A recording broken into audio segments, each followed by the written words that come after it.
Good morning, friends, and welcome to After GMS live on the WFMY Facebook page as we do every morning around 7:45. Welcome. It is Monday, February 22nd. I'm Megan Malaris here with Ed Matthews. Ed, it is a very important day for Triad students who are getting ready to head to the bus stops or hop in the car to head to school. What's our forecast going to be like? Well, it's going to be wet. Yeah, we've got some patches of light rain and drizzle this morning, and then more widespread rain by midday and early afternoon. I want to show you temperatures because a few of our communities have dipped down to around freezing. And I want to remind you that although water doesn't freeze instantly at 32, one of our great weather spotters, Dwayne Young, up in Lawsonville, that's up in Stokes County, right along the Virginia border. He said he had a little icing on his doorsteps this morning, and he was hearing word of a little minor icing in the northwestern part of Stokes County. So not widespread, it's very isolated, but just be careful. And I want you to be careful just because it's raining, but also just be mindful, slow down on the bridges and overpasses. Again, that's the only report that I've heard this morning, but the bottom line is we want you to be safe. Now the rain will continue off and on throughout the day. Temperatures into the mid and upper 40s. Could see a little late day sunshine. This is not going to last very long. It should be out of here by around 4 or 5 o'clock. And tomorrow should be sunny and warming up. Yeah, upper 50s tomorrow. Check Wednesday, low and maybe even some mid 60s. That's going to be incredible, and that's going to feel so good. Thursday, mostly sunny, back into the upper 50s to near 60. Our next chance of rain on Friday could extend into part of the weekend. I hope not, but we have several days to refine that forecast. And we'll take a look at, I thought I had it loaded up in my show, but we'll take a look at the radar at the end of our Facebook Live in just a minute. Well, more Triad students are heading back to their classrooms today, and for many, it is the first time they have set foot on campus in nearly a year. We have live team coverage this morning, starting with WFMY News 2, Stacey Spivey live in Greensboro, where Guilford County 6th and 9th graders head back. Stacey, this is a huge monumental day. I mean, you're talking about the start of middle school and the start of high school. Yeah, it's exciting when we think back to when you had your first day of middle school or your first day of high school. It was a big day. Of course, the year has already started, but this is going to be the first time that they are actually set foot on this campus. I'm at Kaiser Middle School here in Greensboro. We have seen a lot of staff members already arrive. There's someone out here doing duty, their teacher duty this morning with an umbrella, of course, in hand because it is raining. So your kid's going to want a rain jacket before they get here, but only seen a couple of students arrive. And I looked on the Kaiser Middle School Facebook page. It seems like they've kind of got their kids broken up into two different groups. The first group coming today and tomorrow, the next group coming Thursday and Friday. So it is a much smaller number of students. Either way, they are excited to be back in school. The teachers are excited. Those kids, I think, will probably be excited. They're ready to get out of home and off the virtual learning computers and everything to see their teachers in person, to see their classmates for the first time in a long time.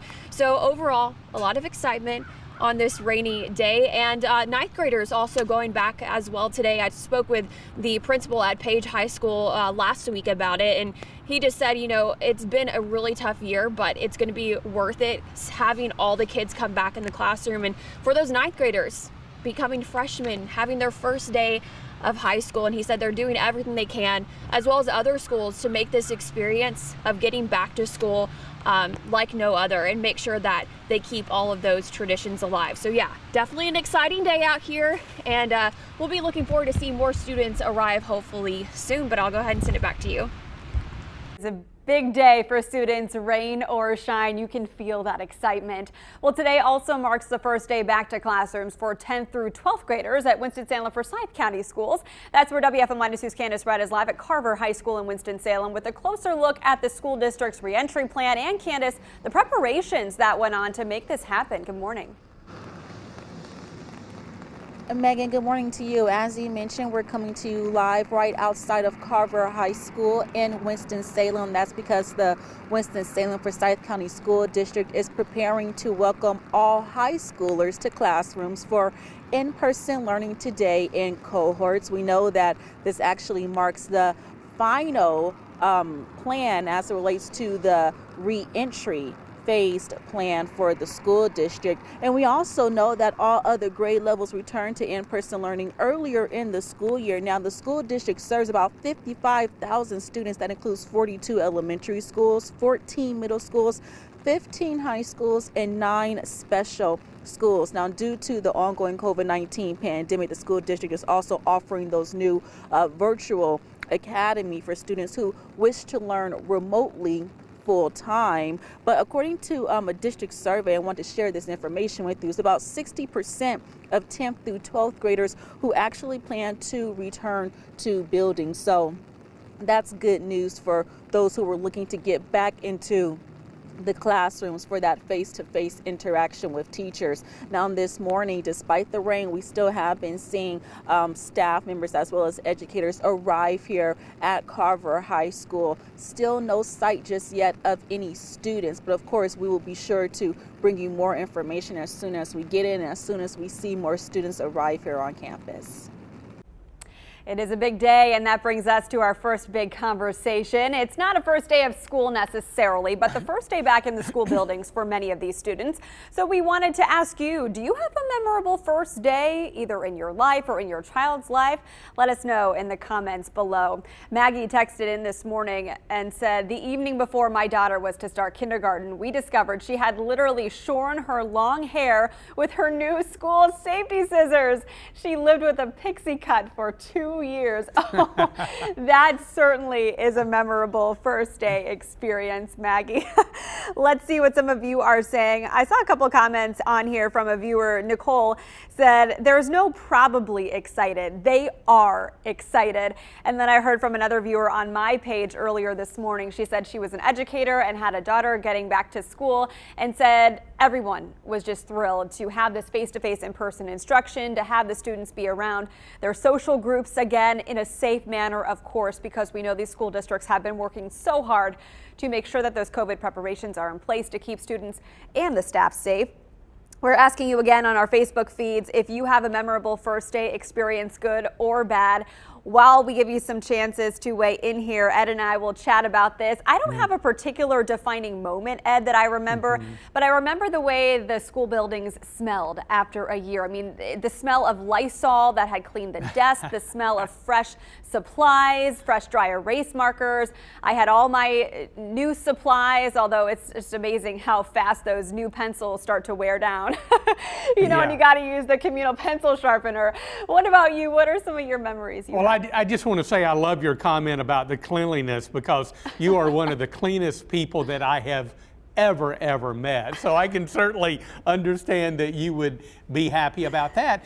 I don't remember anything specific, as you said, but I do remember a sense of like, oh boy, it's the first day of school, and being excited you know, about it. And, you know, living out in the country on a farm, I think way back in the day, I don't think kids got together during the summer like they do now with all kinds of activities. I think the kids now are more mobile in a normal situation. So by far the biggest excitement for me was being able to see friends that I had not seen all summer. It was great.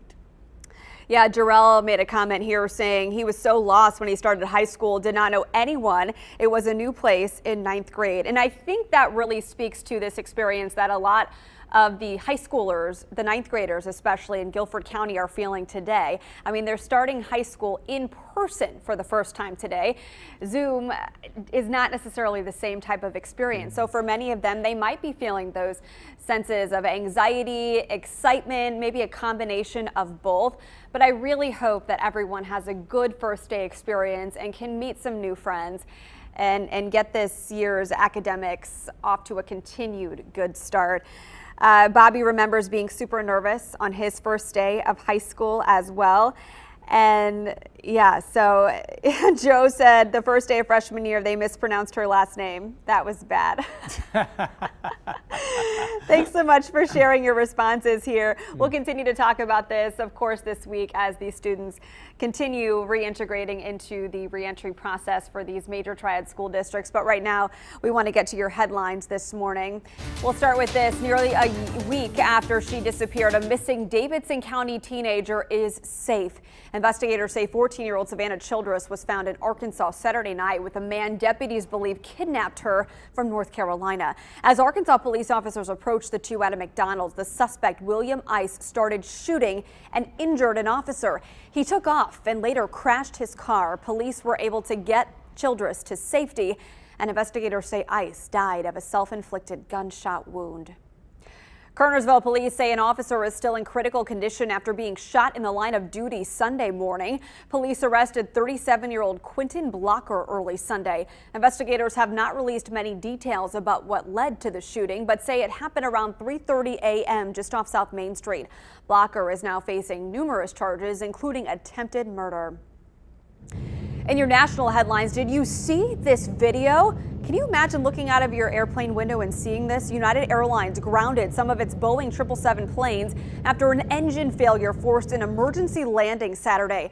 Passengers captured the moment just 3 minutes into a flight from Denver to Hawaii. The engine malfunctioned. Officials say two of the engine's fan blades were fractured and the front piece fell to the ground, landing in someone's front yard.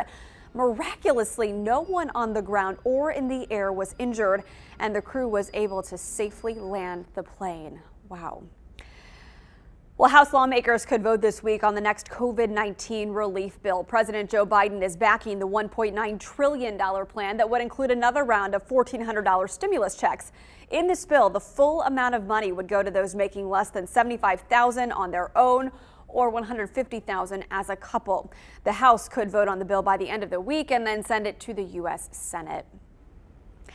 Well, Ed Matthews, you could say the triad was spoiled by a bit of sunshine this weekend before the rain re-entered today, but we've stayed pretty chilly in the triad the last few weeks. At least, though, we're not this cold. Look at this frozen waterfall at Niagara Falls.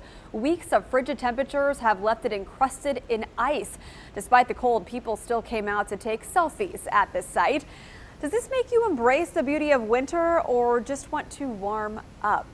Well, Ed Matthews, Niagara Falls is on my bucket list. I have not been. I think it's beautiful frozen over. But I'm kind of over winter. I mean, I know a lot of people watching probably here on our feed, and as we've heard from our viewers, they just want that one good snow in the triad, a good sledding snow that's fun for the kids. No more of this ice nonsense. But, you know, getting later and later into February, do you think it's still a possibility that we could get a big snow? Yeah. I don't want to say definite. And you're right, Megan, as we get you know, deeper and deeper into February. March is just around the corner. But I'll tell you what, having grown up here in North Carolina, some of the biggest, and I mean 2-footers, you know, snowstorms, some of the biggest ones I've seen have been the first couple of weeks of March. I'm not saying that that's going to happen this year, but it has happened in the past. We don't really get out of snow mode until probably the middle or certainly by the latter part of March. It's just about over with. It would be very difficult to get a measurable snow in here. It's not impossible, but it would be very difficult to get a measurable snow in the triad at the end of March. I remember as a little boy, it snowed one time in Sanford for about 10 minutes. And I was probably about 12, 13 years old. And it was like in mid-April. It was just something bizarre and weird. Now that doesn't normally happen, but hey, hang in there, snow nerds and snow bunnies, because we've still got time. I hope it doesn't happen. And to comment on the ice on the waterfalls, Niagara Falls is beautiful. I've been there when there wasn't ice around, and it's just a majestic thing to watch the water. Absolutely beautiful, but that's the reason they made video. So people like me don't have to go to Niagara Falls to experience the ice. You can see it on There you go. Doesn't it just kind of make you a little cold just to look at that? It makes me shiver just looking at it. But it is beautiful, absolutely beautiful. Yeah, Angela said, fun fact, Niagara Falls is actually a lot quieter than you would expect. That's interesting. Let's see some of our viewers here. Dana said it snowed on her birthday in March a few years ago. So again, emphasizing, Ed, what you have said, that we can indeed and have gotten snowfalls in March. Tanya said, come on, spring, I am over this cold weather. Amen. We heard from Sheree, who said it's just beautiful, that video of Niagara Falls. And then, yeah, the overwhelming consensus here is that everybody's just ready for some warm weather. Yeah. I am too. You know, I just dream of the day, and I've said this before, when we can just go on walks, throw on a light jacket even, and not have to bundle up the kids and the heavy jackets and the gloves and hats. It just gets old.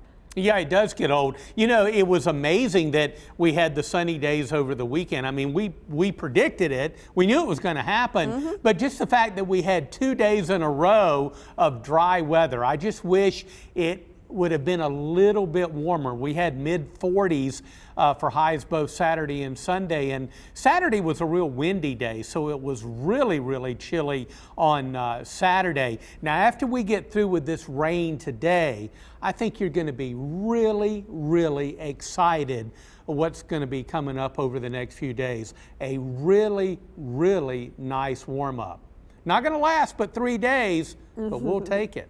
Well, Billy said let it snow. So there you go. Not everybody is on Team Spring, Ed Matthews. Yeah. And you know, earlier we were sharing our stories about first days of school. We got a new one in from Joanne that I thought was pretty funny. She said on her first day of kindergarten, the class went out for a mid-morning break. Well, on her break, she decided to walk home. She said she lived close to the school. She was in kindergarten, by the way. Decided to walk home. Her mother told her, hey, school's not over yet, sweetie, and took her right back to class. Some funny first day memories. I love hearing them. Thank you so much for participating here on After GMS. As always, Ed Matthews, we have a ton of fun, but we need to end it with the final check of our forecast. Let's do it. Let's take a look at the radar, because so far this morning we've had spotty light rain across the area, but look at all this rain over Kentucky and eastern Tennessee. This is where the cold front is, and that batch is headed our way. It'll arrive in the Triad probably around lunchtime, so I expect a more widespread rain event for midday and on through the better part of the afternoon, but most of the rain should be out around 4 or 5 o'clock, and there could be maybe, just maybe, a little peek of the sun as we head through late day, but the sky will clear tonight. Now, we'll be in the mid and upper 40s today with the rain, down near freezing and clear tonight, but boy, oh boy, look at Tuesday, Wednesday, and Thursday. What a treat headed to the Piedmont. And I'm getting a lot of comments on the feed this morning that people are all excited about this. Mostly sunny and upper 50s to near 60 on Tuesday. How about Wednesday, low and maybe even some mid 60s, and back up pretty close to 60 on Thursday. So there you go, 3 days in a row with no rain chance. And then we'll bring in a small rain chance on Friday. Not so sure that it's going to rain for the 3-day period through the weekend. We'll kind of tighten that up a little bit as we go through the week and get more specific. But a little bit of rain certainly on Friday, maybe into Saturday. What's going on with those temperatures, though, for the weekend? We enjoy these days of 50 and 60 and then back in the 40s. Yeah, that's the important thing. You said it there. You got to enjoy it. You got to carve out some time from your busy schedule. I know I work on Wednesday, but when I get off work Wednesday after the noon show, I am going to go home. I'm going to grab the dog, and we are going to the park, and we're going to soak up that 60-degree weather. Sounds good to me. Bring along a picnic. It's going to be nice. Yeah. Hey, thanks so much, all of you who are tuning into After GMS here and commenting on our feed. We have a lot of fun interacting with you. We do this every day at 7:45 on the WFMY Facebook page. Have a great day.